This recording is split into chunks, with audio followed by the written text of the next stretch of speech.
Hello, everyone, and welcome to another episode of the East Coast Rams podcast. I am your co host, Ashton, with my awesome co host, Zach.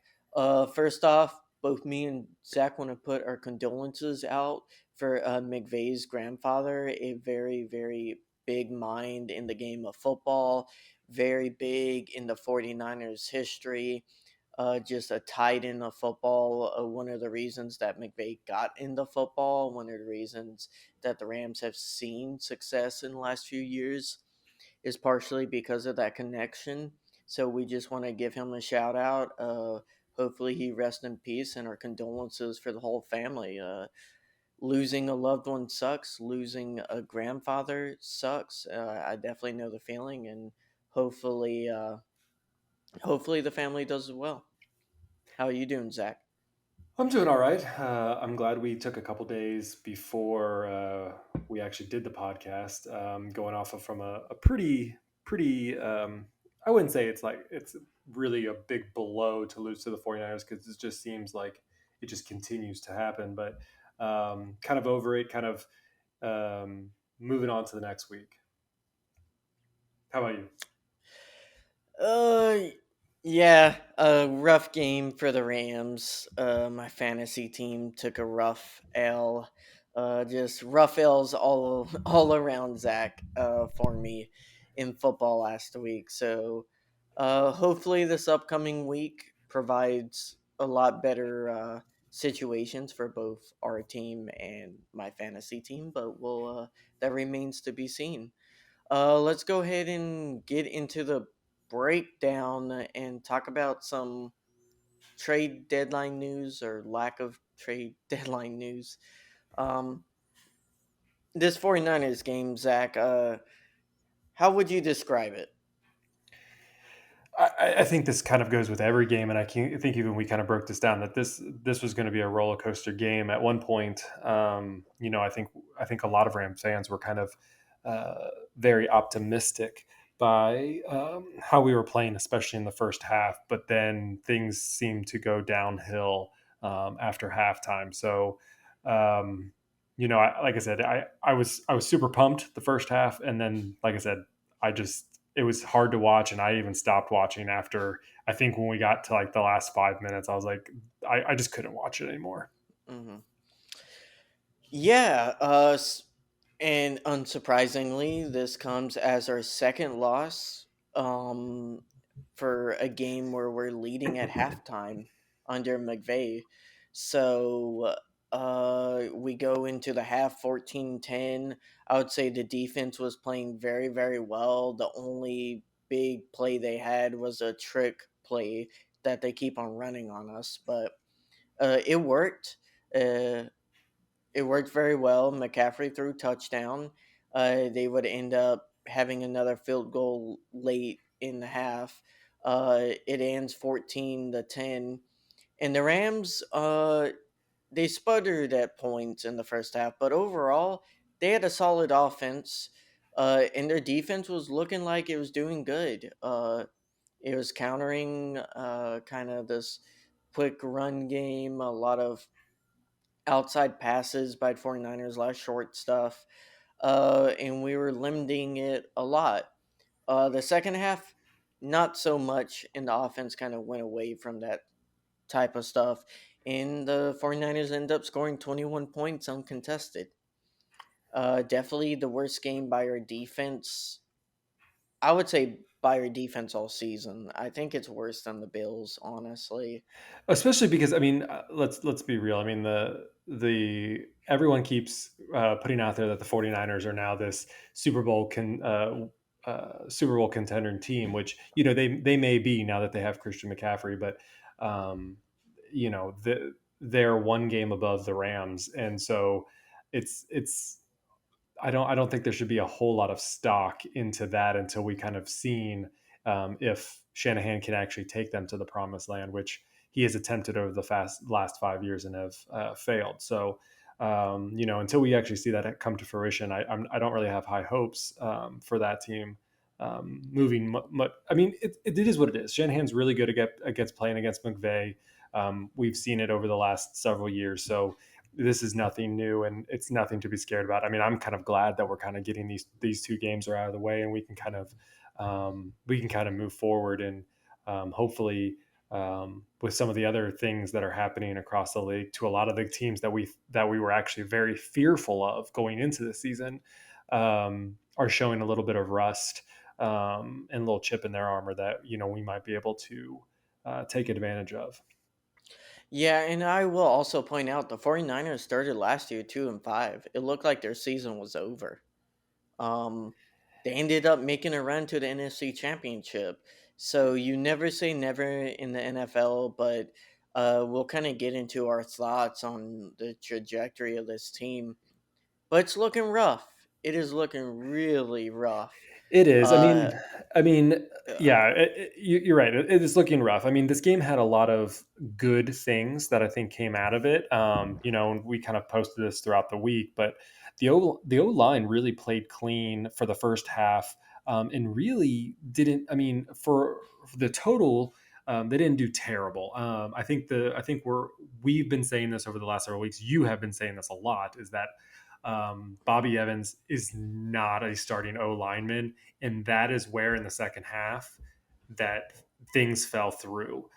We were lucky the 49ers only had two tackles for loss against the Rams, which is great.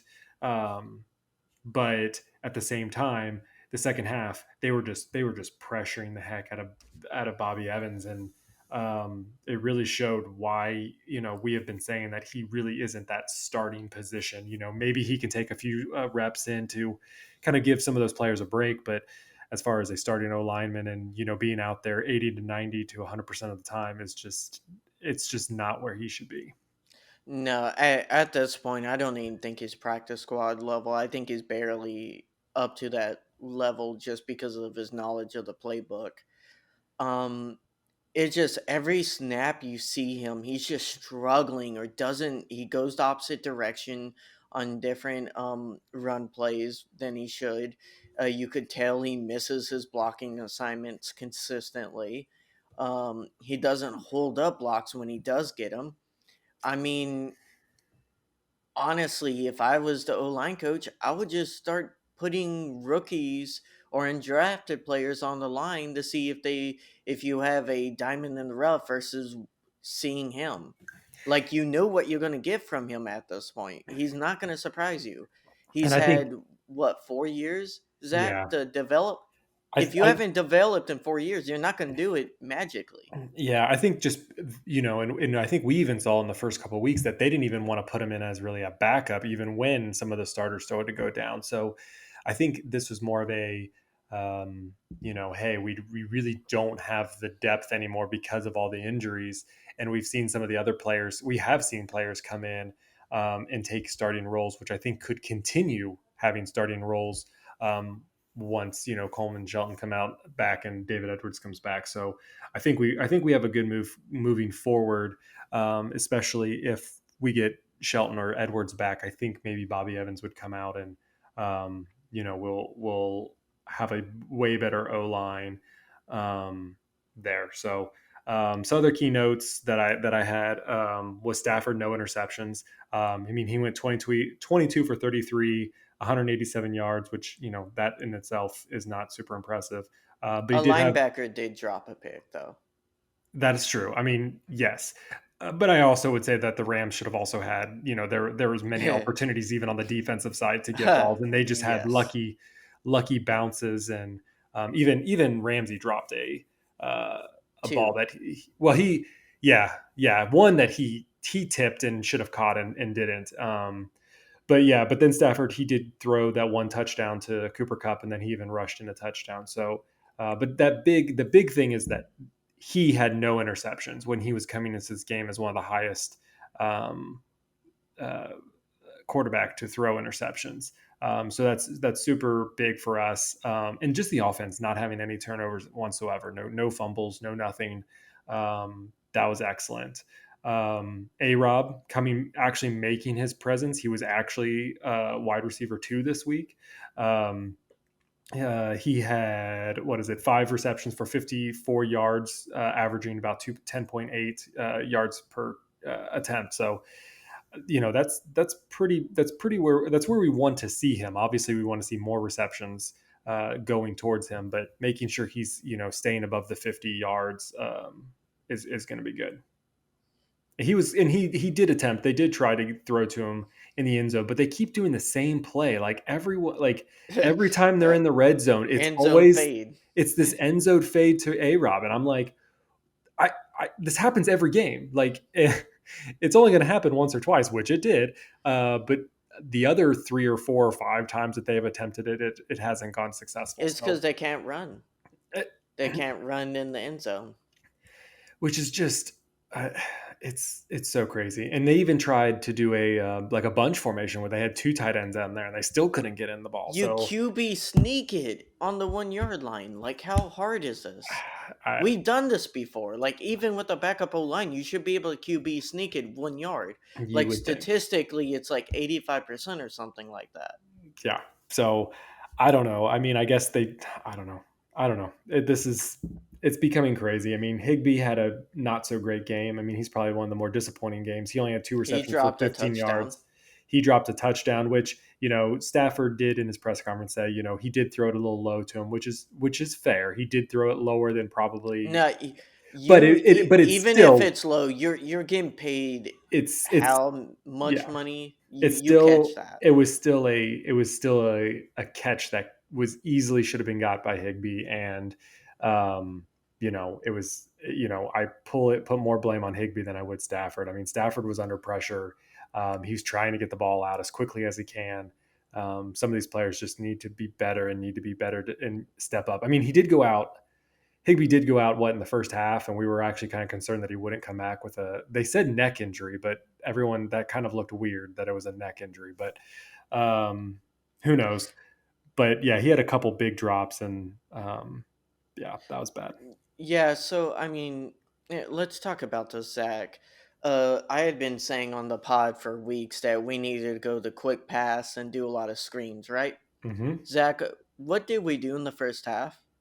Quick passes and screens. And which of the two halves was better offensively?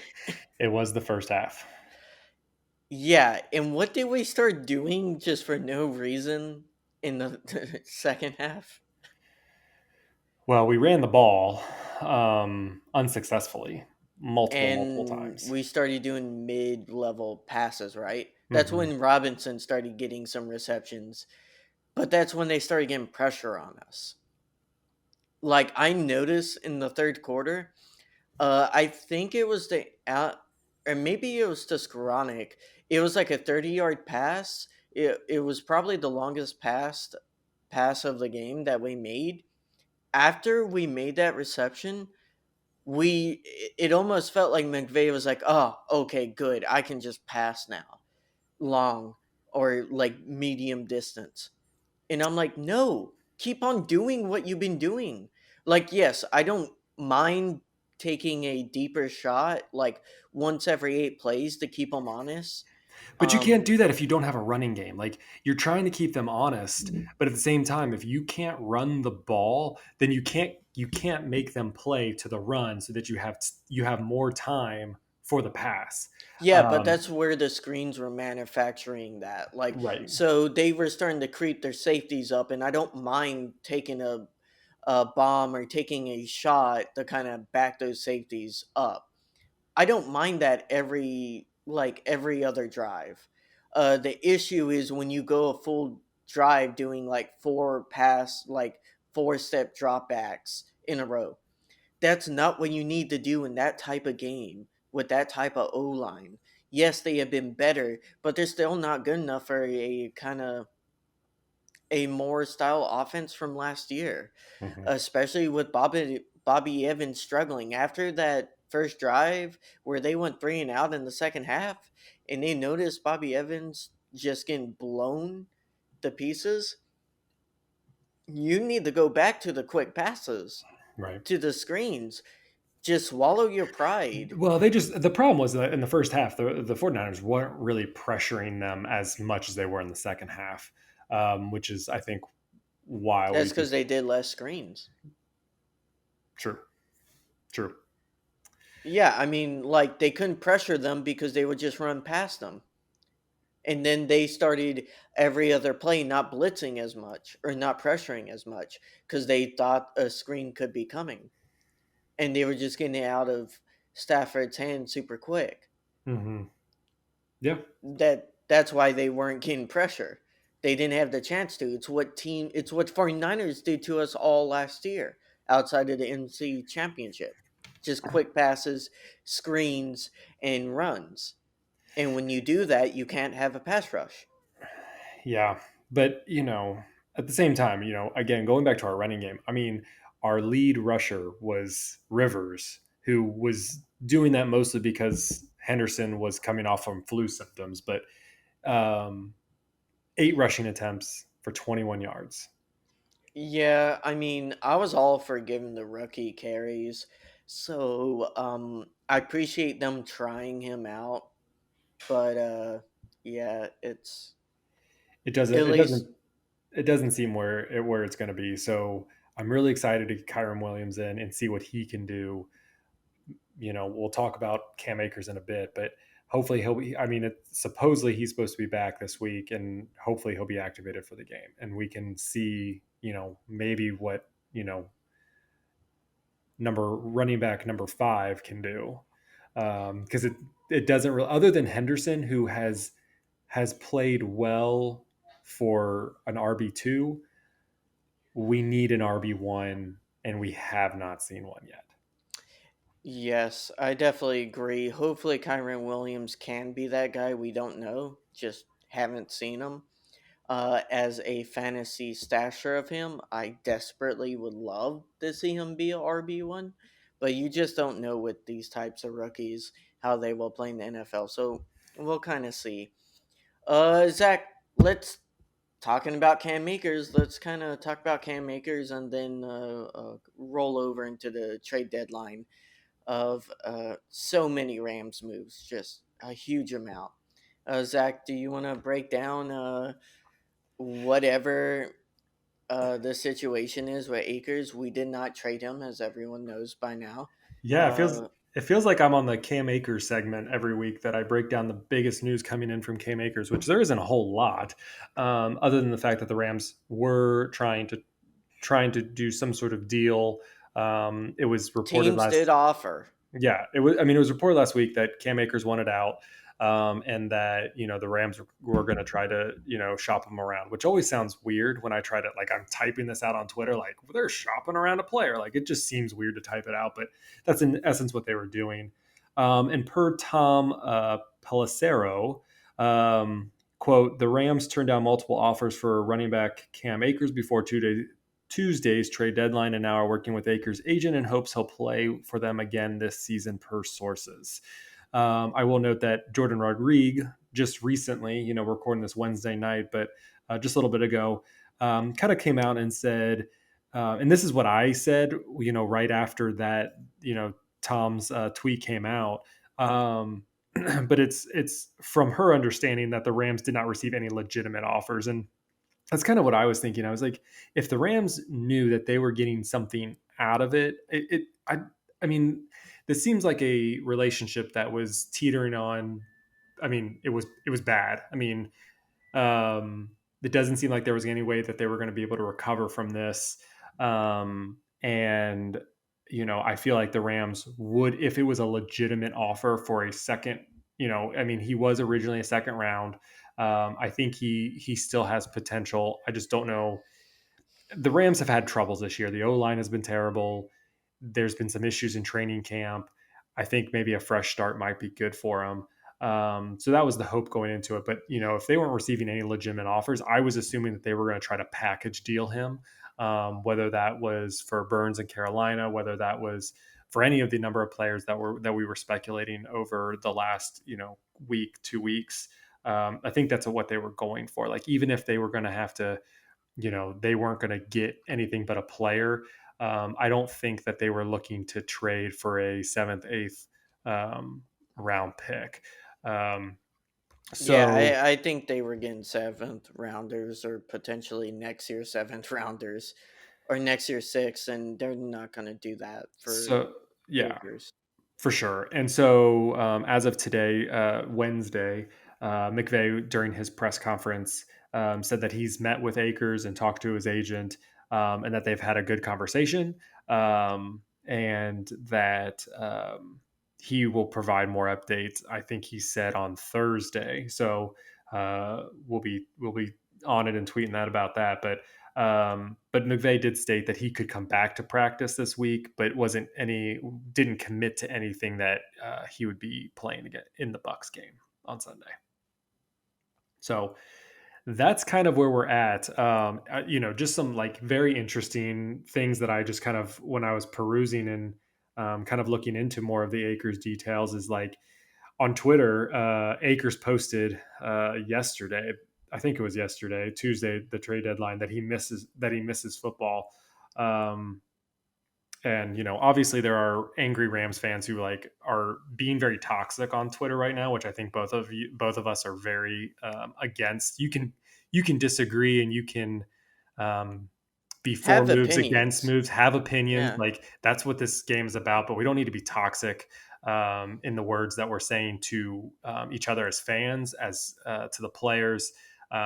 You could be unhappy with what the team is doing, but we do need to be somewhat respectful, and I think we're losing that a bit. And so that's my 2 cents about that. But it was just interesting, and I mean, even when I was reading his thread of the discussion, it was even interesting that even active players, I mean, Terrell Lewis, an active player on the team, was commenting, helping defend Cam Akers and things like that. So it doesn't seem like this has to be something within the coaching scheme, whether that's directly against McVay or maybe I mean it could be the offensive line coach, or not the offensive line coach, but the offensive coordinator, the running back coach. There could be a number of things of what is breaking down in this relationship, and hopefully McVay can solve that problem, and see if there's anything they're going to do. I mean, I don't know about you, but to me, there's no reason to cut him this year,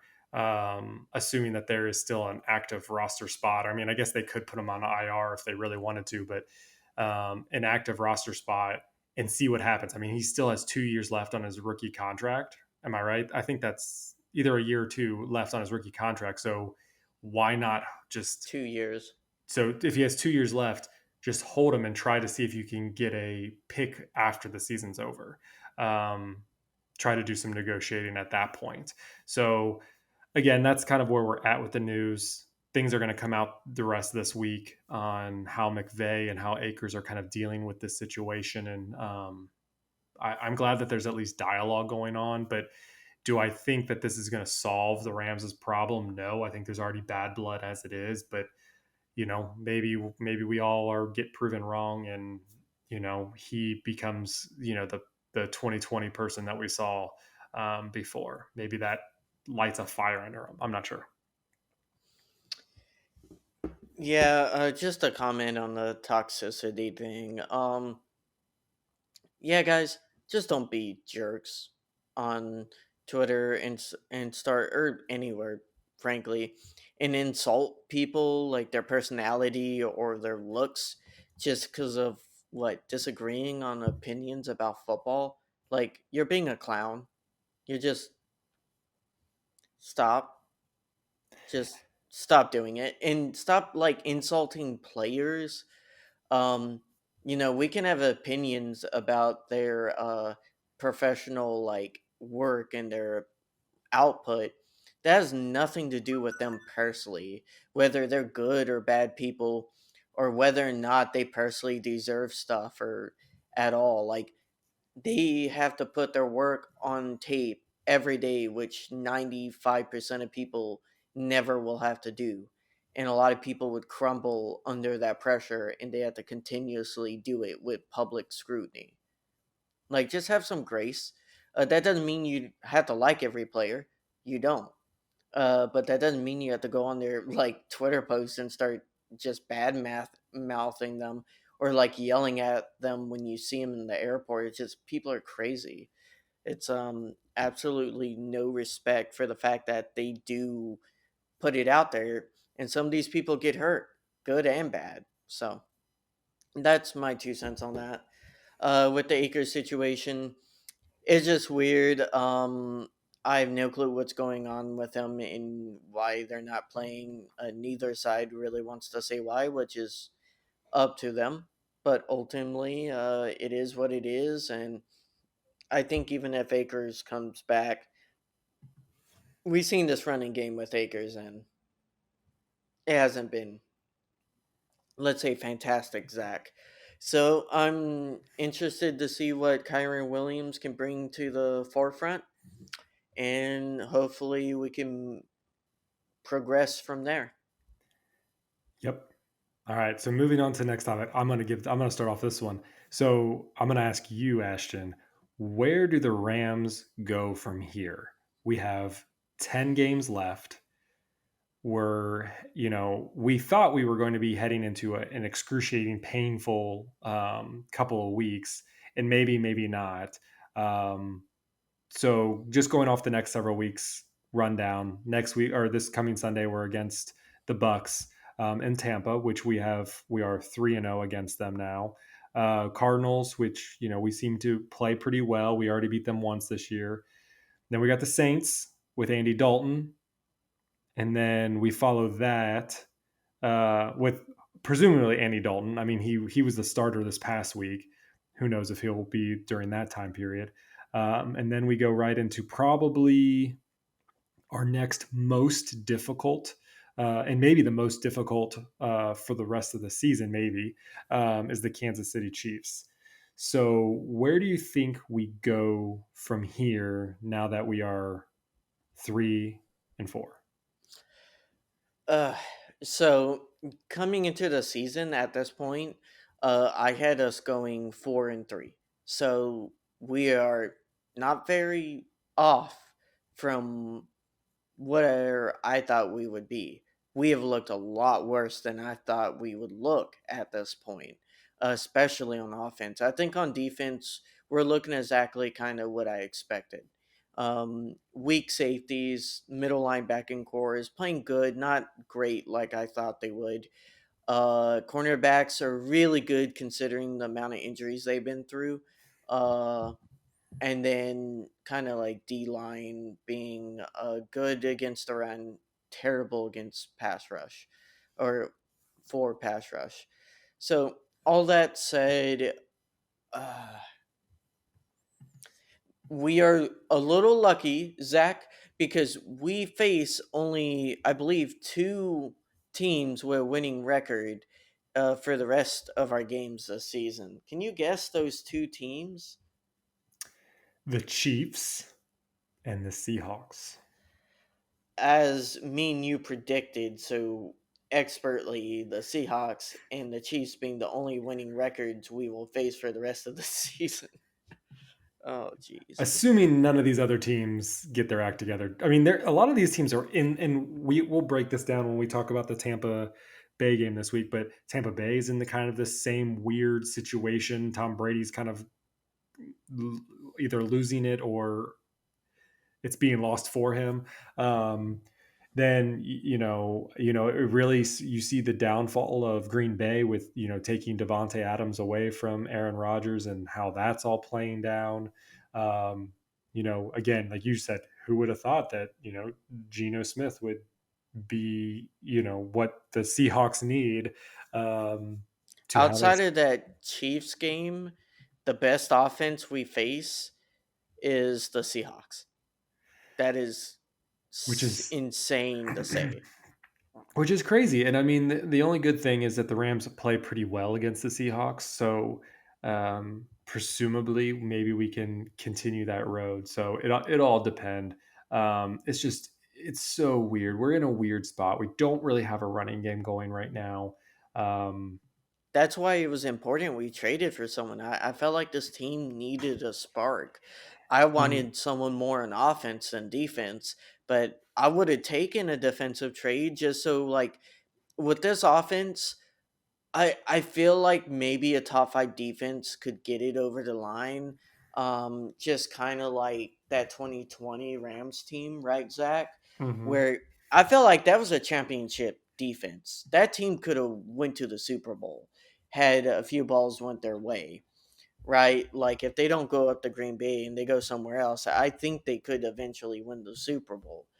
Uh, but with how this offense is playing, you need a defense as good as that, if not better, to win big games. So we'll see if they can improve, but no trades. It was kind of disappointing because at least you can tell me how you feel about this, Zach. I felt like they put all their eggs in that Brian Burns basket, and the Panthers just strung them along, and they ended up not really doing much to prepare if that wasn't the case. Um, Now maybe they could have countered the Chubb offer from Dolphins. I don't feel like Chubb was worth more than that, so I'm happy they didn't. Hmm. But it's just I don't get why they didn't try to go after Josh Allen more. Potentially some running backs. I know people say you don't need to trade for a running back. We need something in this offense. Need something to change it around. And like you don't know if Kyron Williams will be that. I definitely know Kareem Hunt would have helped, or Alvin Kamara if we could have got him. Hmm. But uh, I would have taken a tackle or a guard, any help on the O line. I just felt like they didn't prepare for the case if they couldn't get Burns. Yeah, I mean, the running back situation is just it's. I think and obviously we don't know what the trade, what they were trying to trade for. I mean, it doesn't really seem. I mean, if you look at Carolina right now, it doesn't really seem like they need a running back. So throwing Cam Akers into that mix probably doesn't really benefit Carolina in anything. Because I mean, surely in any trade that they were trying to do to get any player, Cam Akers was part of that trade.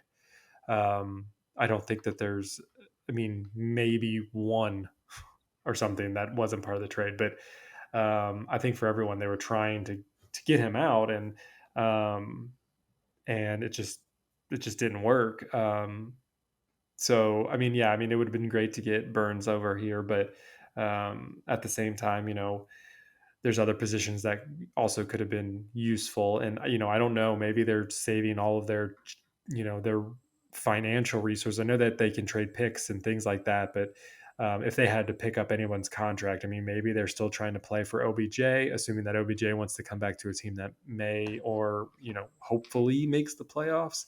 But still, that's not a for sure thing. Yeah, we'll kind of see. Um, all right, Zach, let's kind of break down this Buccaneers game. Uh, Both teams, like you said, not in great position. Buccaneers are 3-5. I think it's the worst start of Brady's career ever on any team.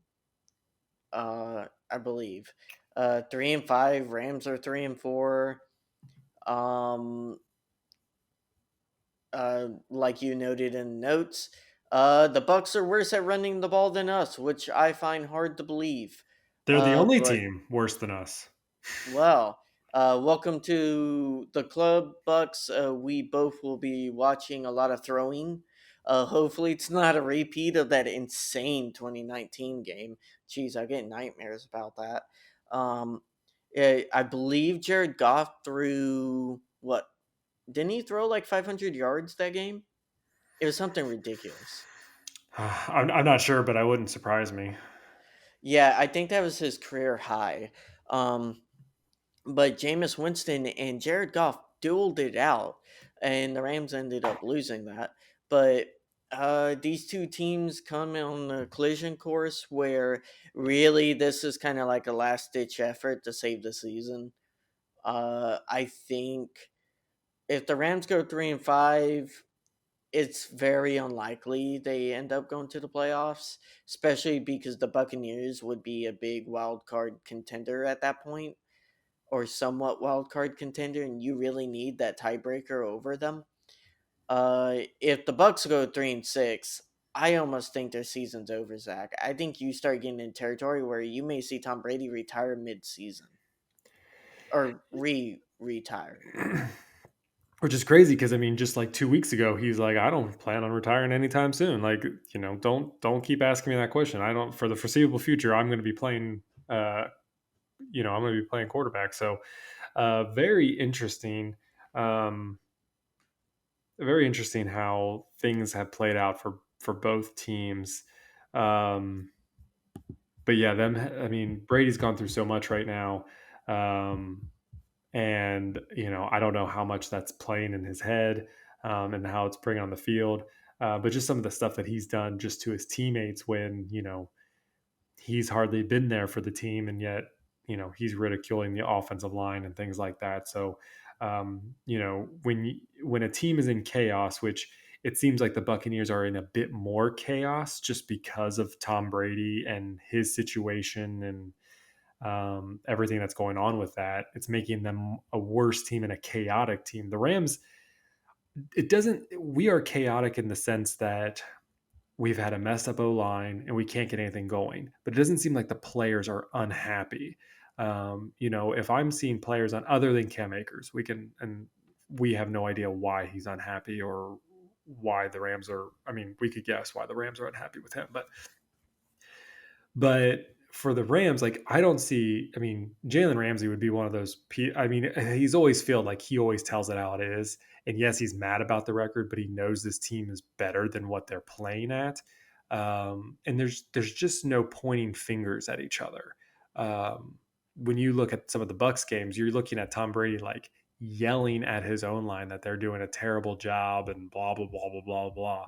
Like if you're an offensive lineman whose your sole job is to protect your quarterback and you're just getting yelled at because he wasn't there for walkthroughs or flying in on his private jet and blah, like not being with the team, like that's a chaotic team right there that has internal issues on the field. So I don't know. I mean, is this their? I was kind of looking at their record.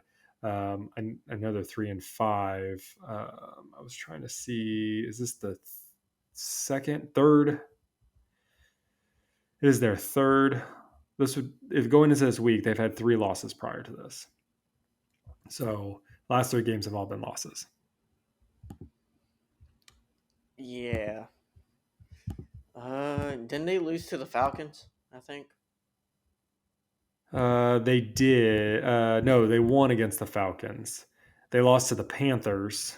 Oh, that's worse. Yeah, they lost to the Panthers. Yeah, that's a lot And they worse. also lost to the Packers.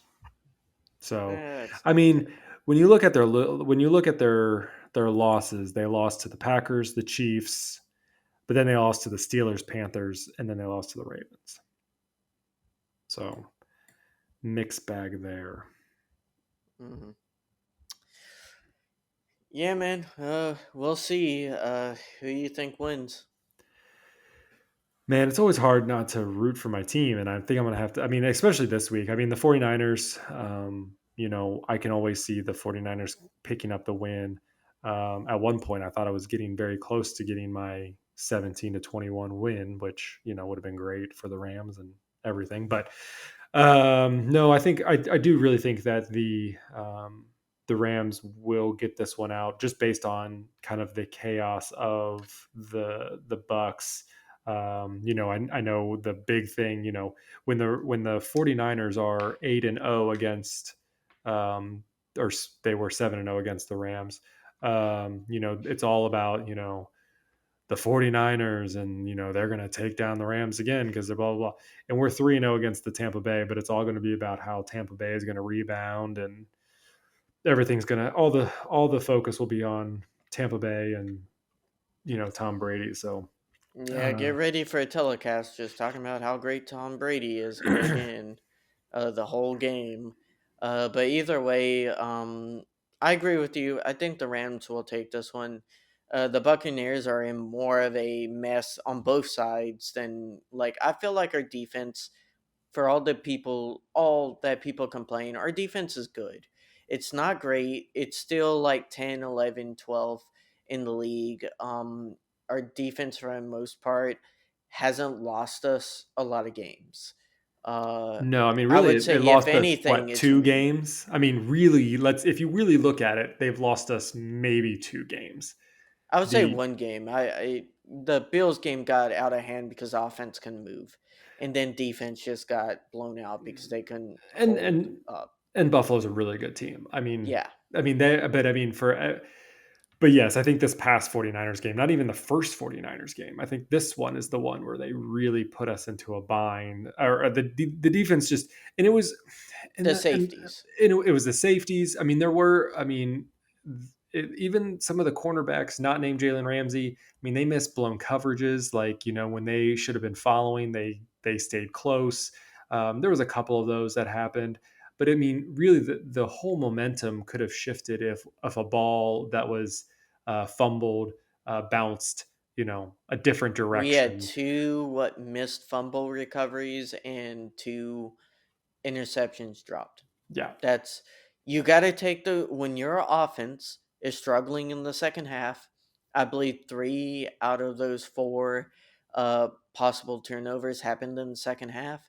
You got to take advantage of those. That gives your team spark, Yep. and